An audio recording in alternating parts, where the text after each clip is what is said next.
لیکن یہ کہ امام مہدی کی حکومت قائم کرنے کے لیے کون لوگ آئیں گے؟ عرب جو ہیں وہ اندر سے کھوکھلے ہو چکے ہیں، عیاشی نے، دولت نے، پیسے نے، دولت، پیسہ، عیاشی، اس کی وجہ سے کھوکھلے ہو چکے ہیں۔ یہاں میں آپ کو دو حدیثیں سنانا چاہتا ہوں۔ سنن ابن ماجہ کی روایت ہے حضرت ابو ہریرہ سے رضی اللہ تعالی عنہ، قال قال رسول اللہ صلی اللہ علیہ وسلم اذا وقعت الملاحم بعث اللہ بعثا من الموالی ہم اکرم العرب فرسا واجودہ سلاحا یوید اللہ بہم الدین، رواہ ابن ماجہ عن ابی ہریرہ رضی اللہ تعالی عنہ۔ جب ملاحم کا دور شروع ہوگا تو اللہ تعالیٰ اٹھائے گا ایک لشکر یا لشکروں پر لشکر موالی میں سے۔ موالی کون ہے؟ عربوں نے جب فتح کیا تھا اس پورے علاقے کو خلافت راشدہ کے دوران، اور پھر وہ لوگ جو ہے، ایک رائے تو یہ تھی کہ انہیں غلام بنایا جائے سارے آبادیوں کو، لیکن یہ کہ حضرت عمر کا اجتہاد تھا، اس کے مطابق جو ان کو غلام نہیں بنایا گیا تو وہ موالی کی حیثیت رکھتے ہیں۔ عربوں میں دم نہیں ہے، موالی میں سے لشکر اٹھیں گے کہ جو در حقیقت حضرت مہدی کی حکومت کو قائم کریں گے۔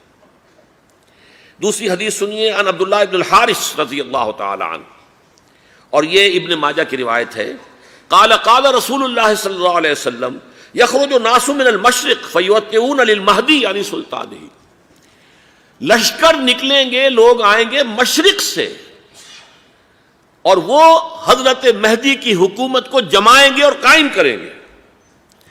اب ذرا نوٹ کیجئے کہ جزیرہ نما عرب کے مشرق میں کون سے ملک ہیں؟ تین: ایران، افغانستان، پاکستان۔ یہ تین سالڈ مسلم ممالک، مسلم آبادی اکثریت۔ ویسے تو یہ کہ آگے ہندوستان میں 20 کروڑ مسلمان ہیں، لیکن وہ 20 کروڑ جو ہے وہ تو 80 کروڑ کے اندر تحلیل ہو جاتے ہیں غیر مسلموں میں، لیکن یہاں جو معاملہ ہے یہ غالب اکثریت کے۔ ان میں سے ایران کا معاملہ جہاں تک ہے، نمبر ایک یہ کہ وہ شیعہ عقائد کے حصار میں بند ہے، اس سے ادھر ادھر ہونا اس کے لیے ممکن نہیں۔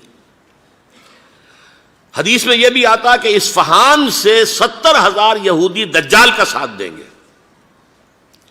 لیکن بہرحال خراسان ایک صوبہ ہے افغانستان کا اس وقت بھی، شمال مشرقی کونے میں، مجھے امید ہے وہاں سے خیر کی، کیونکہ خراسان کا لفظ وہاں پہ شامل ہے، اور حضور کی حدیث میں بعد میں آپ کو سناؤں گا کہ خراسان سے فوجیں چلیں گی جو یروشلم کو دوبارہ حاصل کریں گی، فتح کریں گی۔ جیسے پہلے یروشلم کھویا عربوں نے تھا، دوبارہ حاصل کیا تھا کرد نے، کرد خون صلاح الدین ایوبی رحمۃ اللہ علیہ، ایسے اب پھر عربوں نے کھویا ہے، لیکن لینے والے خراسان سے لشکر آئیں گے۔ یخرج من خراسان رایات سود لا یردھا شیء حتی تنصب بإیلیا، خراسان کے علاقے سے کالے علم لے کر لشکر چلیں گے جن کے رخ کو کوئی موڑ نہیں سکے گا جب تک کہ وہ جا کر یروشلم میں نصب نہ ہو جائے۔ اس کے بعد نام آتا ہے پاکستان کا۔ یہ ہے میری اور آپ کی داستان، اور یہ ہے سبب جس کی وجہ سے کہ میں آپ سے یہ گفتگو کر رہا ہوں۔ اصل میں تو کس لیے؟ محض ایک علمی استفادہ، محض اپنی بات آراء کو ظاہر کرنے کا شوق نہیں، بلکہ یہ کہ اپنی ذمہ داری ہم پہچانیں کہ ہم کس مقام پر کھڑے ہیں۔ دیکھیے، اس پاکستان کے بارے میں یا ہندوستان کے بارے میں علامہ اقبال نے کہا تھا اپنے ترانہ ملی میں، میر عرب کو آئی ٹھنڈی ہوا جہاں سے، میرا وطن وہی ہے، میرا وطن وہی ہے۔ اور مجھے بتایا گیا کہ سنن ابی داؤد میں یہ روایت موجود ہے کہ حضور نے فرمایا کہ ہندوستان کی طرف سے مجھے ٹھنڈی ہوا آتی ہے، اگرچہ مجھے وہ حدیث ابھی نہیں ملی ہے، لیکن حزب التحریر کا ایک کارڈ مجھے ملا تھا، تو اس میں اس حدیث کا اور اس میں ابو داؤد کا روایت کا حوالہ موجود تھا۔ لیکن میں جو چیز آپ کو بتا چکا ہوں وہ یہ کہ الف ثانی کا پورا تجدیدی کارنامہ اس ہندوستان کی سرزمین میں ہوا۔ مجدد الف ثانی شیخ احمد سرندی، شاہ ولی اللہ دہلوی، سید احمد بریلوی، وہ تو ہمارے پاکستان میں آ کر جو ہے ان کا خون جذب ہوا ارض پاکستان میں۔ پھر شیخ الہند مولانا محمود حسن۔ تحریک خلافت چلی تو صرف ہندوستان میں چلی اور کہیں نہیں چلی۔ آزادی کی تحریک چلی پوری دنیا میں، وہ نیشنلزم کی بنیاد پر چلی، ملے نیشنلزم، عرب نیشنلزم، ترک نیشنلزم۔ ہمارے ہاں چلی تو اسلام کے نام پر، پاکستان کا مطلب کیا؟ لا الہ الا اللہ۔ پھر پاکستان قائم ہوا معجزے کے طور پر، بلکہ نازل ہوا ہے لیلۃ القدر میں، انا انزلناہ فی لیلۃ القدر، جیسے قرآن نازل ہوا لیلۃ القدر میں، یہ پاکستان بھی نازل ہوا لیلۃ القدر میں۔ اس کا برقرار رہنا ابھی تک معجزہ ہے. ہندو یہ سمجھتا تھا، کانگریس سمجھتی تھی کہ جھٹپٹ ختم ہو جائے گا. پھر یہ کہ اس کا قرارداد مقاصد کا پاس ہو جانا، مزید بھی اور اضافی دفعات دستور میں آ جانا، اب کمرشل انٹرسٹ کو ربا قرار دے کر حرام قرار دینا، یہ سارے لینڈ مارکس ہیں کہ جو اشارہ کر رہے ہیں کسی چیز کی طرف، معاملہ کدھر جا رہا ہے.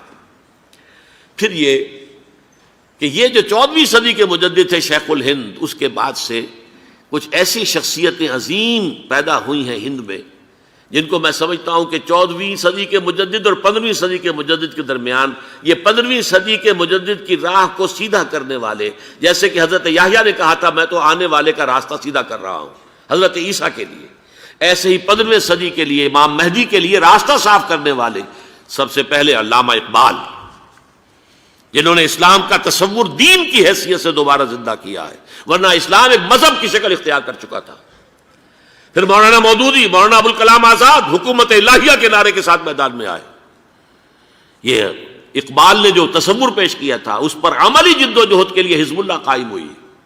نوٹ کر لیجئے 11 برس کا فرق ہے عمر کا علامہ اقبال کے اور ابوالکلام کے. اور 1913 میں جب حزب اللہ قائم کی ہے اس وقت علامہ اقبال کی ملی شاعری اپنے عروج کو پہنچ چکی تھی.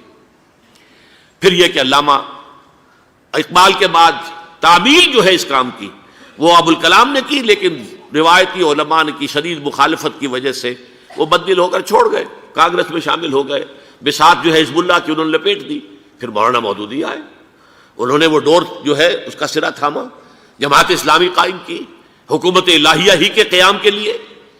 اگرچہ میرے نزدیک یہ کہ وہ انتخابی اور ایک قومی سیاست کی ایک جماعت بن کر پاکستان میں جو ہے دلدل میں پھنس گئی ہے، اب ہم اس کی کوشش کر رہے ہیں تنظیم اسلامی اور یہ تحریک خلافت جس کے تحت یہ جلسہ ہو رہا ہے.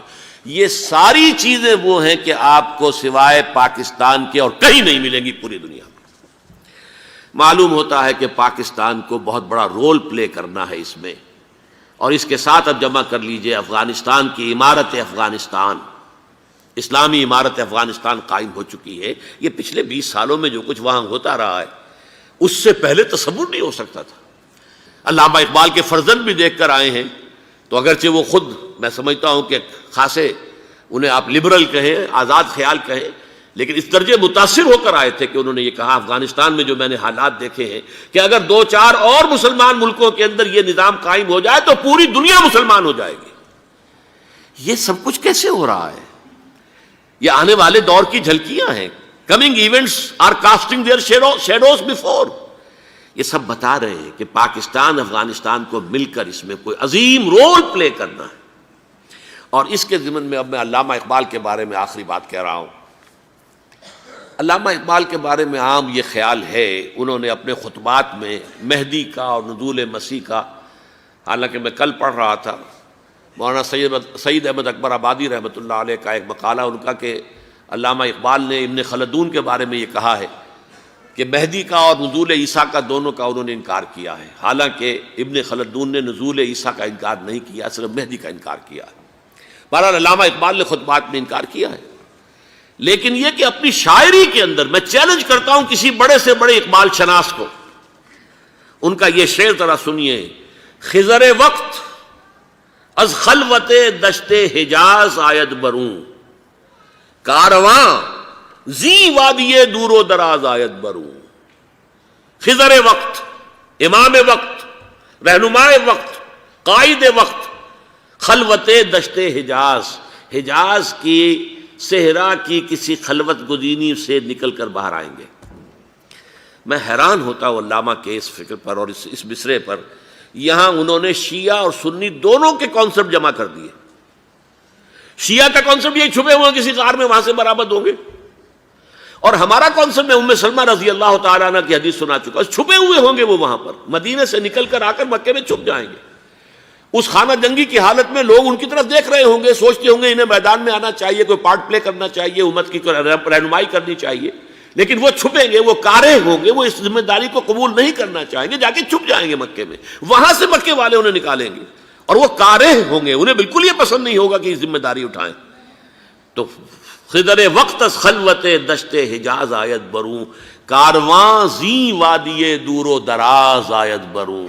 کارواں جو چلے گا ان کی مدد کے لیے اس وادی دور و دراز، اس عظیم وادی دور و دراز، یہ وادی سندھ ہے۔ وادی سندھ جو ہے ہم سمجھتے ہیں کہ صرف یہ پاکستان اور پنجاب جو ہے یہ اس میں شامل ہے، سندھ اور پنجاب نہیں، افغانستان کا پورا مشرقی علاقہ اس میں شامل ہے۔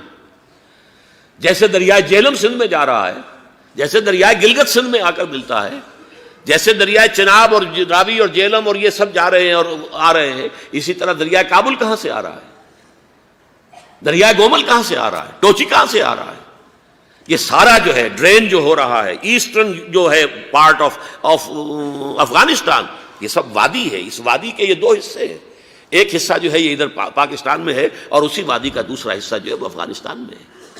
کارواں زی وادی دور و دراز آیت بروں، کارواں چلے گا یہاں سے، یخرج ناس من المشرق یؤتون للمہدی، یعنی سلطان نہیں، مشرق سے فوجیں چلیں گی کہ جو مہدی کی حکومت قائم کریں گی، اور یخرج من خراسان رایات و سود، اور خراسان سے سیاہ پرچم چلیں گے کہ جن کا رخ کوئی موڑ نہیں سکے گا، حتیٰ تنصب بإلیہ، یہاں تک کہ وہ جا کر یروشلم کے اندر نصب ہو جائیں گے۔ حضرات، میں ایک میری گفتگو کا حصہ باقی تھا لیکن میں اسے چھوڑ رہا ہوں، اس لیے کہ گلوبلائزیشن جو اس کی ہوگی، جو خلافت علی منہاج النبوہ کی تجرید کامل حضرت مہدی کے ہاتھوں عرب میں ہوگی، اس سے پہلے اس کے لیے محنت، کوشش، جد و جہد پاکستان اور افغانستان میں ہو چکی ہوگی جو اسے سپورٹ کرے گی اور وہاں جا کر حکومت قائم کرے گی۔